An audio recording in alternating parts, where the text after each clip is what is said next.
আমাদের আপনি জানেন এখন যে আমাদের 271 এই কিলোমিটার যে আমাদের বর্ডার, এটা কিছুটা নদীপথ এবং কিছুটা স্থলপথ, এটা এখন পুরোটাই আরাকানের দখলে, কিন্তু দেশটা আবার মিয়ানমারে। এখন আমাদের দুজনের সাথে একটা সম্পর্ক বজায় রাখতে হচ্ছে এবং দুজনের সাথে আমাদের একটা যোগাযোগ আছে।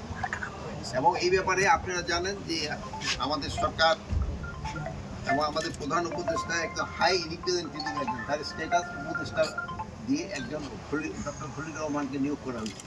উনি কিন্তু এই ব্যাপারে মানে দেখাশোনা আর এই এলাকার যে বললেন যে এখানে অন্য কোনো সমস্যা নাই, আর অন্যান্য সব বাহিনী বিজিবি সবসময় সজাগ আছে আইন শৃঙ্খলা যেন সবসময়। বর্তমানে আরেকটা প্রশ্ন করছিলেন যেটা প্রায় 50 থেকে 60,000 রোহিঙ্গা আমাদের এখানে চলে আসছে, যাদের এফডিএম মানে রেজিস্ট্রেশন হয় নাই। এখন এরা তাদের রেজিস্ট্রেশনটা হবে কি হবে না এটা একটা ইয়ের ডিসিশন। আর হয় কি এরা কিন্তু কতগুলি সমস্যা, একটা মানবিক সমস্যা, যেমন ওরা হঠাৎ তারা অ্যাক্সিডেন্ট করে বা আহত হয়ে এখানে আসতে আসতে সেজন্য তাদের ফেরত দেওয়াও কিন্তু খুব ডিফিকাল্ট। প্লাস এখানে তাদেরও কিছু নিজস্ব লোকজনও আছে, এটা একটা সমস্যা আছে। বাট এই 50 থেকে 60,000 এই রোহিঙ্গাদের কিন্তু ইনডাইরেক্টলি কিন্তু তারা এটা পাচ্ছে কিন্তু খাওয়ার। এটার ব্যাপারে সরকার কেফাল আছে এবং এই ব্যাপারে খুব তাড়াতাড়ি একটা আমার একটা প্রশ্ন স্যার, বর্তমান সংকটময় পরিস্থিতিতে আপনার এই রোহিঙ্গা মাদক নিয়ন্ত্রণের জন্য এবং এর নিয়ন্ত্রণের জন্য আপনারা কি চিন্তা ভাবনা করতেছেন? এই এলাকায় মাদক কিন্তু এই প্রথম না, আপনাদের এই এলাকা মাদকের জন্য কিন্তু বিখ্যাত। এই জন্য মিস্টার বদিও তো এখানে বিখ্যাত, পুরো বাংলাদেশের জন্য কিন্তু নাম আছে আপনাদের। এই মাদকের জন্য আপনারা বিখ্যাত। এটা আপনি বললেন এখনকার সমস্যা না, এটা অনেক আগের সমস্যা। আমিও যে সময় বিডিআর ছিলাম এক সময়, সেই সময় এই সমস্যাই ছিল। মন্ত্রী মহোদয় এই সমস্যা কিছুটা হয়তো বলছে। দেখেন আপনি এই যে জালিয়াদ্বীপে আগে যারা ছিল তাদের কিন্তু আমরা হটাই দিচ্ছি।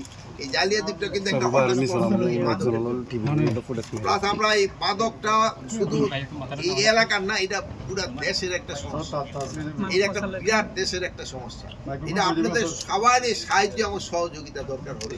এই মাদকটা যেভাবে হোক আমাদের প্রতিহত করতে হবে। আপনারা এই যে আপনি হুজুর যে প্রশ্নটা করে ভালো, আপনার ইমাম সাহেবদেরও বলবেন যে মসজিদে এরা যেন সবসময় মাদক, এই জন্য জুম্মার এই যে খুতবার সময় যেন হুজুর এটা বলে, এটা কিন্তু বলতে হবে। এটা এবার আমরা বলতেছি সব মাদক, কিন্তু মানে এই জন্য আমরা যদি একটু সচেতন হই তবে কিন্তু আমরা এটা সমস্যাটা সমাধান করতে পারবো। এটা শুধু একটা আইন শৃঙ্খলা বাহিনী এটা না, এটা আপনাদের সবাই সহযোগিতা দরকার। এই সবাই সহযোগিতা হলে এটা অবশ্যই এটা নিয়ন্ত্রণ।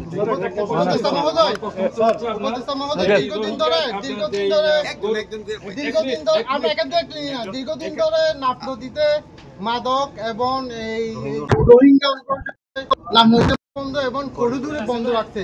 সেক্ষেত্রে মানুষ অবৈধ পন্থা ব্যবহার করতেছে, অবৈধভাবে চোরাচালান গরু আসতেছে। এই বিষয়ে কোনো সিদ্ধান্ত নেওয়ার কোনো পরিস্থিতি কিনা? কারণ শুনেন, মাছ ধরার এটা বন্ধ রাখা হয়েছে সাল থেকে, শেষ করতে দেন। গোলাগুলি আওয়াজ কিন্তু এখানে আসে এবং অনেক সময় আমাদের এখানে কিন্তু আইসও কিন্তু আমাদের এখানে আহত হয়। এই জন্য আপাতত এটা বন্ধ রাখছে।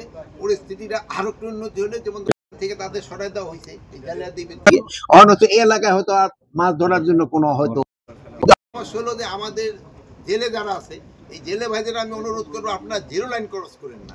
যে আপনারা এই জিরো লাইন ক্রস করে যে সময় পারে বেশি লোক করতে দেয়া সবার জন্য আপনারা কিন্তু সমস্যা ক্রিয়েট করে ফেলেন। আপনারা বলবেন জেলে ভাইদের তোমরা আমাদের এলাকায় থাকো, কিন্তু এখানে ধরতে কোনো অসুবিধা নেই, কিন্তু যেহেতু তারা যে সময় লাইন ক্রস করে ফেলে বেশি লোভে, সেই সময় কিন্তু সমস্যাটা সৃষ্টি হয়। এখন আপনারা জানেন যে এই পুরো বেলটা নিয়ে নিচ্ছে হলো আরাকান, কিন্তু দেশটা কিন্তু ওয়ার্ল্ডের সবাই কিন্তু বলতেছে এটা মিয়ানমার দেশ, কিন্তু আর দখল ছিল আরাকান। এখন করিডোরটা করতে গেলে কার সাথে করতে একটা সমস্যা আছে, একটুখানি ধৈর্য ধরেন, এই সমস্যাটারও সমাধান হয়ে যাবে। আরেকটা জিনিস হলো গরুর ক্ষেত্রে হয়েছে এই গরু চোরাচালানের যেসব বন্ধ হয়েছে আমাদের কৃষকরা কিন্তু গরু লাভবান হয়েছে।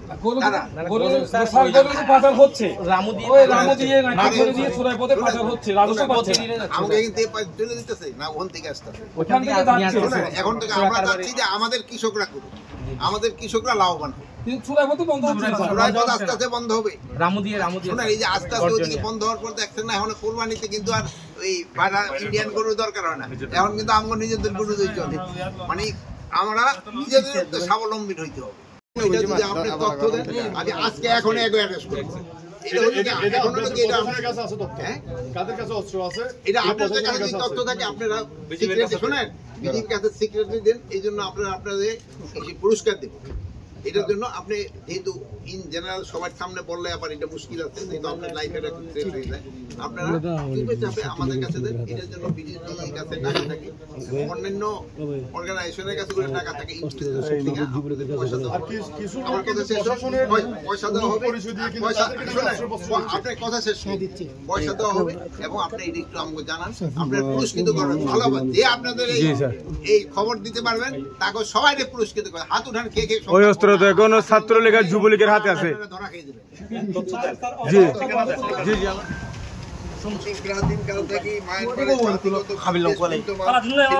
পরে বিভিন্ন সময় মায়ানমার গৃহযুদ্ধ এবং দাঙ্গা হয়। আরকান আর্মি সর্বশেষ গত 8 ডিসেম্বর 2024 তারিখে দখল করার পরে বাংলাদেশ মায়ানমারের মধ্যবর্তী 271 কিলোমিটার এলাকায় আর্মি 2017 সালে বাংলাদেশ আশ্রয় দেওয়া হয় রোহিঙ্গা। 2024 সাল পর্যন্ত বাহিনীর অগোচর প্রায় 50 থেকে 60,000 রোহিঙ্গা বাংলাদেশে প্রবেশ করে, যাদের রেজিস্ট্রেশন এখন পর্যন্ত হয়নি। প্রতিবেশী রাষ্ট্রের আভ্যন্তরীণ কোন্দলের ফলশ্রুতিতে বিভিন্ন সময়ে অবৈধ অনুপ্রবেশকারী প্রতিনিয়তই, এছাড়া সীমান্ত উপরে প্রায় গোলাগুলি শব্দ শুনতে এবং বিভিন্ন সময়ে ক্ষুদ্রাস্ত্র ও ভারী অস্ত্র ফায়ারের গোলা আমরা সীমান্ত এলাকায় পতিত হয়। আমাদের শেষে স্বার্থ রক্ষার্থে আমাদের স্বার্থ সংশ্লিষ্ট বিষয় নিয়ে আমরা প্রথম থেকে আরকান আর্মির সাথে যোগাযোগ রক্ষা করে চলেছি। বিভিন্ন সময়ে জীবন রক্ষার্থে এবং যুদ্ধাহত কিছু মায়ানমার নাগরিককে বাংলাদেশে আগমন করলে তাদের নিতান্তই মানবিক কারণে গ্রহণ করা হয়েছে।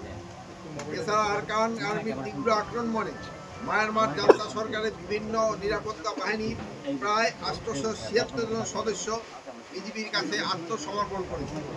তাদের বিজিবি আটকরত হেফাজতে রেখে তাদের আবার ফেরত দেওয়া হয়েছে। বর্তমান পরিস্থিতিতে আলোকে দেশ মাতৃকার সার্বভৌমত্ব রক্ষায় সীমান্তবাসী নিরাপত্তা নিশ্চিতকরণে বিজিবি এবং অন্যান্য বাহিনী সর্বোচ্চ পেশাদারিত্বের সাথে দায়িত্ব পালন করে চলছে। আমি আপনাদের মাধ্যমে সীমান্তবাসী ও দেশবাসীকে জানাতে চাই, আপনাদের ভয়ের কোনো কারণ নেই। সীমান্ত সম্পূর্ণভাবে আমাদের নিয়ন্ত্রণে রয়েছে এবং আমার যে কোনো পরিস্থিতি মোকাবেলা করার জন্য আমরা প্রস্তুত রয়েছি। ইতিমধ্যে মায়ানমার সীমান্তে সকল বিউপিতে জনবল বৃদ্ধি করা হয়েছে এবং অন্যান্য বাহিনীরও জনবলও বৃদ্ধি করা হয়েছে। নাফ নদীতে টহল তৎপরতাও বৃদ্ধি করা হয়েছে। সীমান্তে বিভিন্ন গুরুত্বপূর্ণ স্থানে গোয়েন্দা কার্যক্রমও বৃদ্ধি করা হয়েছে। বিজিবি রাত 24 ঘন্টা সার্বক্ষণিক টহল এবং কোস্টগার্ড, আনসার এবং অন্যান্য পুলিশ তারাও কিন্তু সার্বক্ষণিক টহল জারি রাখছে। সব বাহিনীর এই আন্তরিক এবং অক্লান্ত প্রচেষ্টা করে রক্ষার্থে মরিয়া হয়ে অসাধু বাংলাদেশি দালাল চক্রের সহায়তায় কিছু সংখ্যক রোহিঙ্গা কিন্তু বাংলাদেশে প্রবেশ করছে। আপনারা এই দালাল চক্রকে যেইভাবে হোক আপনারা প্রতিহত করতে হবে এবং আপনারা এই ব্যাপারে আমাদের সাহায্য করবেন। আপনাদের সাহায্য ছাড়া এটা করা খুব ডিফিকাল্ট হয়ে যায়, যেহেতু আপনারা জানেন এরা কোন সময় কোন দিক থেকে আসে। আপনারা আরও অবগত আছেন যে অন্তর্বর্তীকালীন সরকারের প্রধান উপদেষ্টা গত জাতিসংঘের সাধারণ পরিষদ সম্মেলন এবং মিশরের রাজধানী কায়রোতেও 11তম D8 শীর্ষ সম্মেলনে যোগদান করে রোহিঙ্গাদের প্রত্যাবাসনের বিষয়ে বিশ্ব নেতৃত্বের দৃষ্টি আকর্ষণ করেছে। পরিস্থিতি যাই হোক না কেন এই অবৈধভাবে আর কোনো মিয়ানমার নাগরিককে বাংলাদেশে প্রবেশ করতে দেওয়া হবে না। সীমান্তের উদ্ভব যে কোনো পরিস্থিতি মোকাবেলার জন্য আমরা কিন্তু সব সময় প্রস্তুত আছি। আপনারা সবাই ভালো থাকেন, দোয়া করি। আল্লাহ হাফেজ।